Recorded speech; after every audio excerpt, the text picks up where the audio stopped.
I live next to my dad. For 40 years, My mom lives behind us. Dustin Cooney and his family have lived about 4 miles west of I-15 in Beaver, in the community of Greenville. My family's lived here since 1982.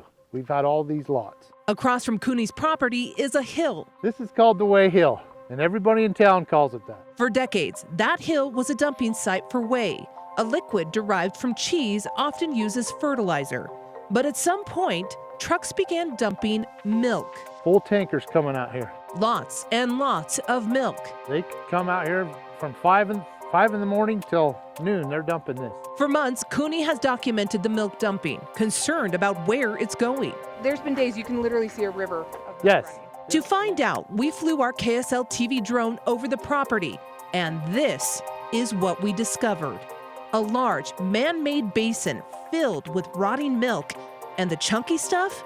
Algal blooms. How is this legal in this day and age? I'm standing out here on the edge of the property and the smell is just awful. Rotten milk, baking in the sun, it's putrid.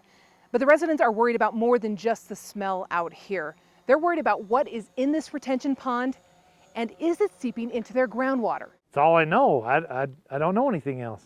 This is where my family is. So who owns the property and who's dumping the milk? We dug into county records and found the land belongs to Dairy Farmers of America, the company that owns the popular creamery just off of I-15. But like Cooney said, are their actions legal? That's where this gets complicated. I think it was probably just a misunderstanding. Up until 2018, the company had a fertilizer license from the Utah Department of Agriculture, allowing them to incorporate the whey into the land. But then their operations changed to dumping milk. Permits were evaluated and it was determined that because they were not selling fertilizer from their place, that they did not need that particular permit. The Department of Agriculture says the company should have applied for a groundwater discharge permit from the Utah Department of Water Quality. When we asked if they did that and had one, No, they don't. John Mackey is the director of the agency. He says an investigation into the dump site revealed a history of organic waste disposal dating back to the 1970s. And this milk pond doesn't have a liner or monitoring system, which is required for the permit. It's been a historic operation, so it's quite possible that this water has reached groundwater. We need to know lots of things about the groundwater itself. My concern is that if they don't do something to remediate this, how long is it going to take to get into the water aquifer, and how far is it going to travel before it gets to us? Right now, the number one concern for Greenville residents is their health and safety.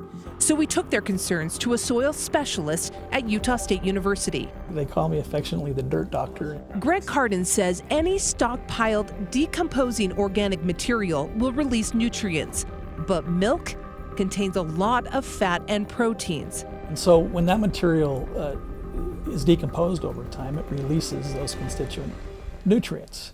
Nitrogen being probably, in my mind, one of the most concerning. Carden says if nitrogen leaches into the soil and reaches groundwater, Beaver County could have a big problem. Deep through the soil and in contact with groundwater, if that were to happen, nitrate becomes a livestock and a human drinking water concern. It can alter the ability of the blood, for instance, to carry oxygen and those kinds of things. Carden says dairy farmers have been dumping organic waste on soil for generations.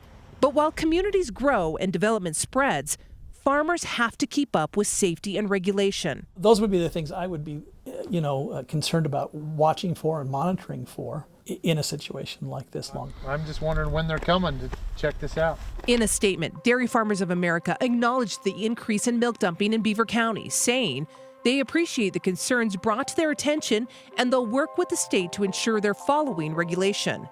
But Cooney wants to know why the company initially ignored his concerns. We've called and complained and everything. Cooney and his neighbors worry Dairy Farmers of America has put their safety at risk. It's more about making sure that this ain't going to get into my groundwater. And they want testing done immediately to see if the soil is contaminated. I want some remediation answers.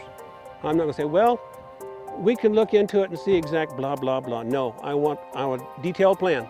Okay, here's what we're going to do. We're going to go up and drill and see how far we have to go. The Utah Division of Environmental Quality issued this warning letter to Dairy Farmers of America.